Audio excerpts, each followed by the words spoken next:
Welcome to the Crumb Cake Kitchen. When I was a little girl, Wonder Woman was my favorite superhero. So when the new Wonder Woman movie came out, I jumped at the chance to watch it and make a cake in the style of her costume. If you'd like to see more in-depth tutorials like this one, please subscribe and click on the bell for future notifications. Just a heads up, I've designed this tutorial for complete beginners, so it's highly detailed. And if you don't need to see all of the parts, you can skip through to what's relevant to you. I chose some of my favorite sparkle dusts for this cake by Roxy and Rich in tomato red, night blue, and for her headpiece, a combination of golden bronze and soft gold. These dusts are vibrant and 100% safe and edible. For the fondant, I always choose Fonderific Buttercream Fondant. I'm not a fan of fondant by any means, but this fondant is a dream to work with. It's easy to repair creases and holes with the warmth of your fingers, and it tastes better than most. Fonderific doesn't stiffen the same way other fondants can, and it makes for a better dessert texture. Wonder Woman's headpiece is made with gum paste. You'll need to make this at least 4 days in advance, maybe more if you live in a humid climate. It takes a few days to dry, and it won't be stable until it is. You can choose to use fondant for this technique. Just remember to add Tylose powder to firm it up. Start by rolling out a strip of gum paste long enough to wrap almost completely around your form. Roll the gum paste about 1/4 inch thick. I've made a template based on the Wonder Woman crown simply by measuring and cutting out of cardstock. It's a simple design, and as long as you measure your sides and angles, it's easy to duplicate. Place the template on the gum paste and carefully cut out the shape using a sharp knife or razor blade. I'm going to use a 4-inch cake form to hold the crown shape while it dries. You can use a glass, a can, or anything about 4 inches across. The top tier of this cake will be a 6-inch round, so I think a 4-inch crown is proportional. Once you've cut out the shape, it's time to do the detail work. Use the sugar tool of your choice. As you can see, mine is broken and the new one hasn't arrived yet. Carefully carve the details into the gum paste.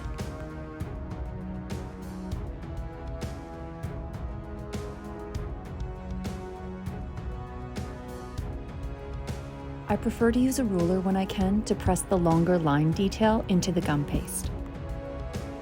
I'm using a daisy cutter to cut the 4-pointed star, and I'll remove the 5th point. Shape the 4 points with your fingers. Add a little water to the gum paste with a paintbrush and attach the star to the crown.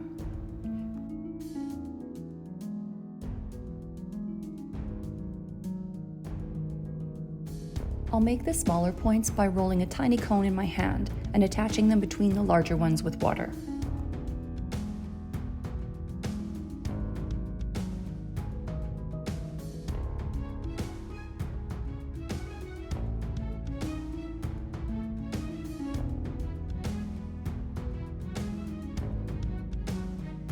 Now take a piece of parchment paper and wrap it around your form. Tape it securely, but loosely, so you can slide it up and off later.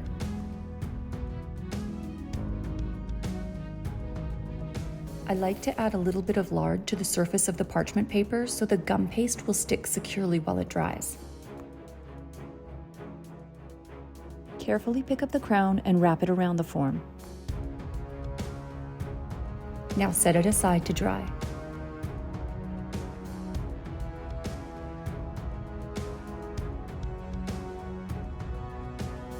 Next, we'll cover the top 6-inch tier with fondant. I colored my fondant a couple of days ago with Super Red by Americolor. This way, it has a chance to deepen and it's easier to work with. Be sure to start with a chilled and set cake. Roll your fondant to 1/8 of an inch thick. It's a little on the humid side in my kitchen, so I'm using cornstarch so it doesn't stick to the surface or to the rolling pin. Remove any air bubbles with a pin and gently massage the holes with your finger to make them disappear. This is where Fonderific fondant shines. It's so easy to fix the issues. Measure your fondant to make sure you have enough before placing it over the cake. Remember, it will stretch a little on the cake too. Carefully drape the fondant over a rolling pin and place it on the cake. Quickly secure the fondant to the top edge of the cake with your hands to prevent it from tearing, and smooth the top with a fondant smoother. Now you can take a deep breath and begin to smooth out the sides. Spread each section of fondant out to prevent any wrinkles before you smooth it onto the cake with your hands. Continue doing this until the sides are smooth and firmly attached to the cake.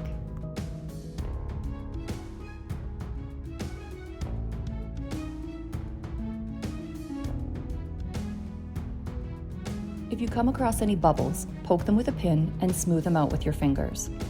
The warmth of your finger will gradually seal the fondant and the hole will disappear completely. Do the same with any small wrinkles. Now take your fondant smoother and work around the cake until you're happy with the appearance. Cut off the excess fondant, leaving about 1 inch around the cake.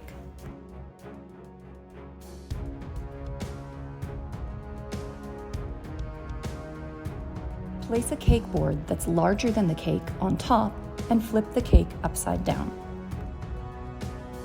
If you're uncomfortable with this move, just trim the fondant as closely as you can while keeping the cake right side up.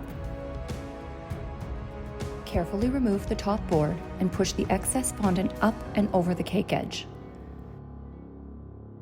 Now trim the fondant with a nice sharp blade or knife. Place the board back on top and flip the cake right side up. The next step is where I spend the most time. Sharp edges take a fondant cake from good to great, and it's worth spending the extra time to achieve them. I use flexible fondant smoothers for this. Place one smoother on top of the cake, but slightly overlapping the edge. Bring the other smoother up the side of the cake to meet the edge of the top smoother at a 90-degree angle. Keep the top smoother completely still while you use the side smoother to create that sharp edge. Since this is a round cake and not a sculpted cake, I've had to make some minor changes in the design while respecting the original idea. I'm using a ruler to make lines so they're nice and straight. Afterward, I'll go over each line with a sculpting tool. If you find your ruler is sticking to the fondant, put a light coating of cornstarch on the cake. I'll start by dividing the cake into quadrants, 2 for the front and 2 for the back.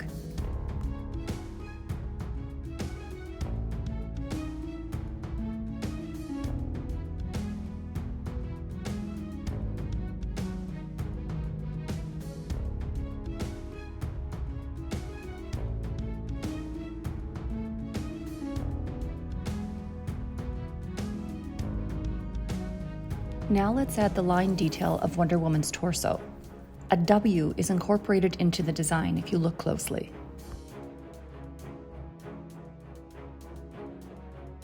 Take your time and go over your lines so they appear equal depth and width.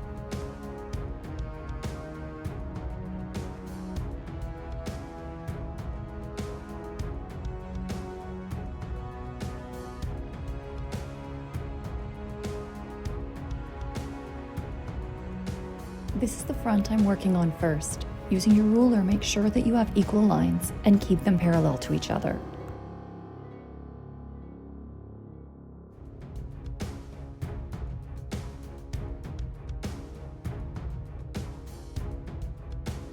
Press the ruler gently into the cake to leave a mark and go over it carefully with the sculpting tool of your choice.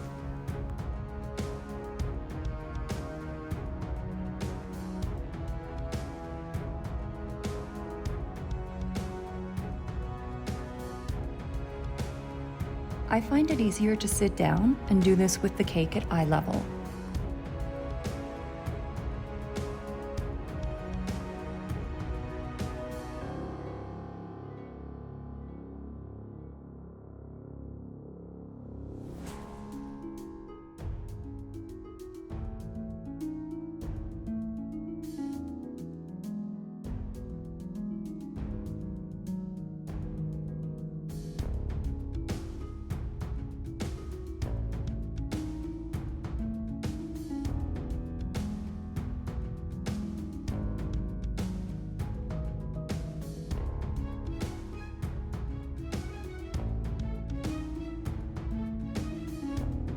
Once the right-hand side is done, repeat the same design on the left front side.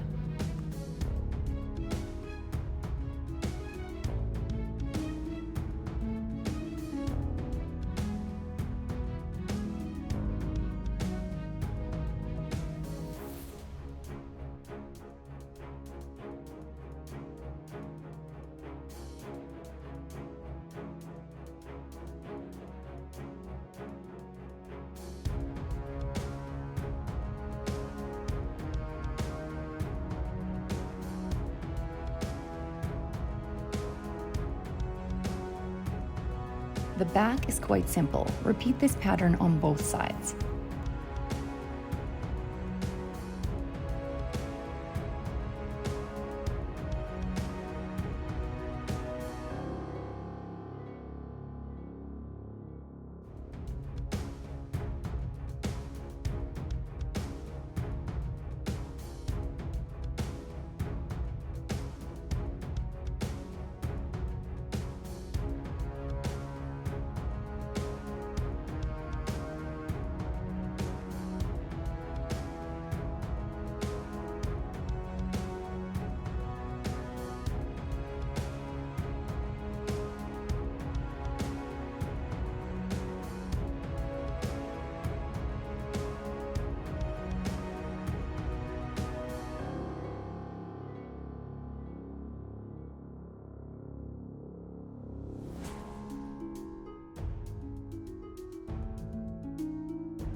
I'll take a fondant smoother and go over the cake gently to remove any bumps I may have caused while carving the lines.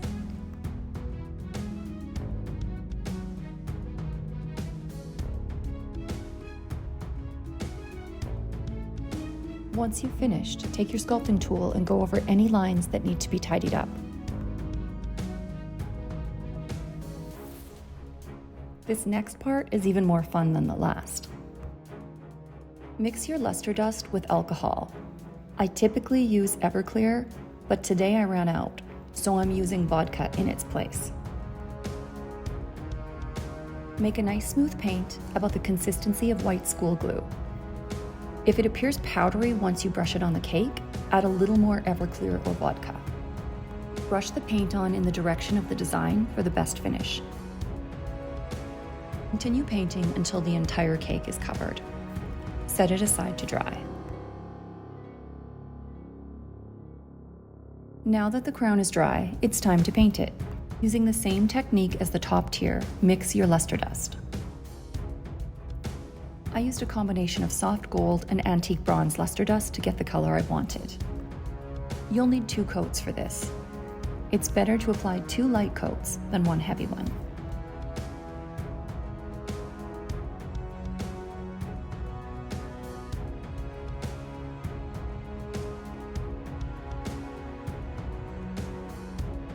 I've already covered my bottom tier with fondant and doweled with 3 bubble tea straws. Mix a little royal icing and use it as your glue to hold the top tier in place. Carefully pick up your top tier and place it on the bottom tier. I thought I was smart by painting the top tier before I placed it on the bottom tier, but this was a bad idea. I've got the humidity in my house cranked up right now, and in combination with using vodka instead of Everclear, it took longer than usual to dry. Next time, I'll paint my top tier after I place it on the top. It's not a messy job as long as you're careful. The bottom tier represents Wonder Woman's skirt. In the new movie, it's covered with textured leather strips, accented in gold. Roll out your fondant to 1/8 of an inch thick. Place your texture mat on the fondant and gently roll it across to imprint the pattern.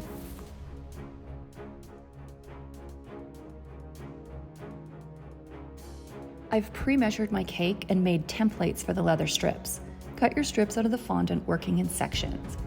I'll do the front and middle first.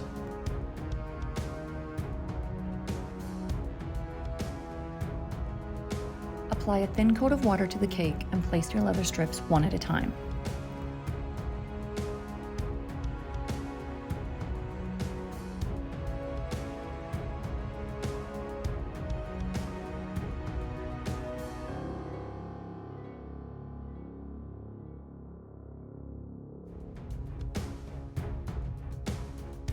The leather pieces on the sides of the cake are slightly longer than the front.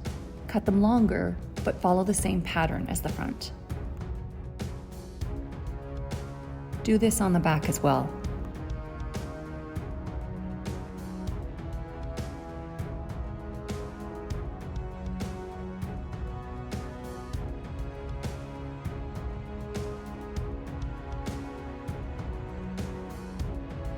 Once you've applied all of the vertical strips, cut a template for the horizontal strips. It should start in the middle and end around the back side in the middle. These last two pieces really bring the cake together and cover up all of the joins for a nice clean look. Place the lower piece first, followed by a slightly longer one on top. This last piece should border the top tier cleanly.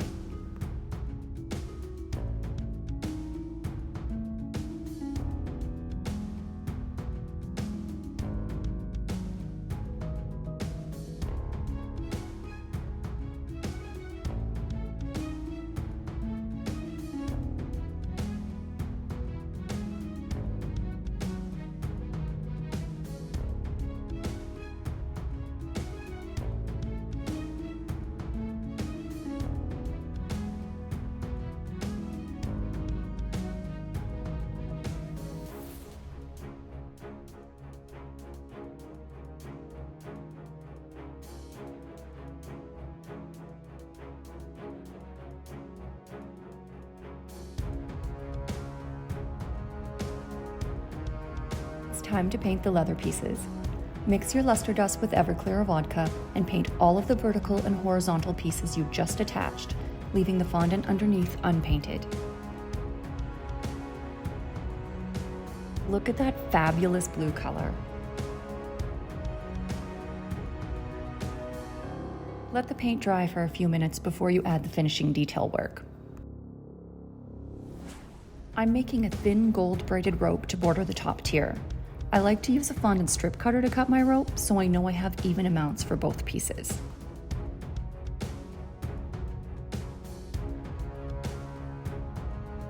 Bunch your strip together with your fingers to get a semi-round shape. Now, using the palm of your hand, roll the fondant into smooth, even ropes. Keep the ropes narrow, as after you braid them, they'll be twice as wide. Bulky doesn't look good here. Once you're satisfied with the rope, twist two pieces together until you have the length you need to go around the cake. About 18 inches for this one.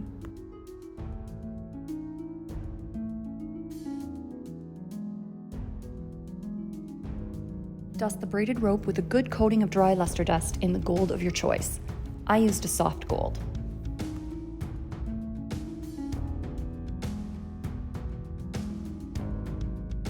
Brush a thin coating of water where you'll be placing the rope and carefully wrap it around the cake.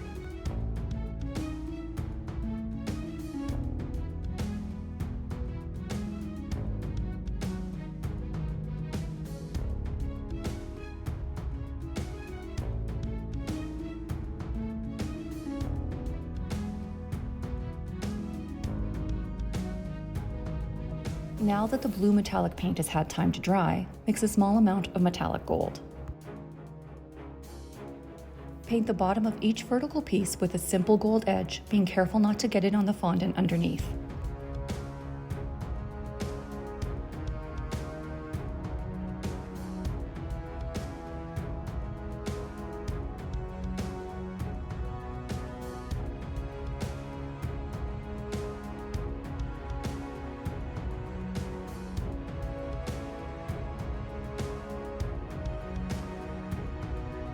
If you do drip, it's no problem. Just use some Everclear or vodka and a clean brush to wash it off.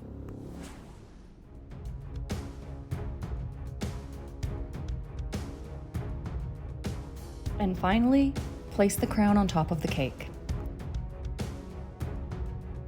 Here it is, my interpretation of Wonder Woman 1984's costume. I hope you like it.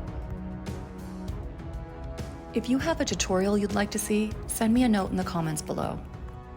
As always, thank you for supporting my channel and helping it grow. Please don't forget to like and subscribe.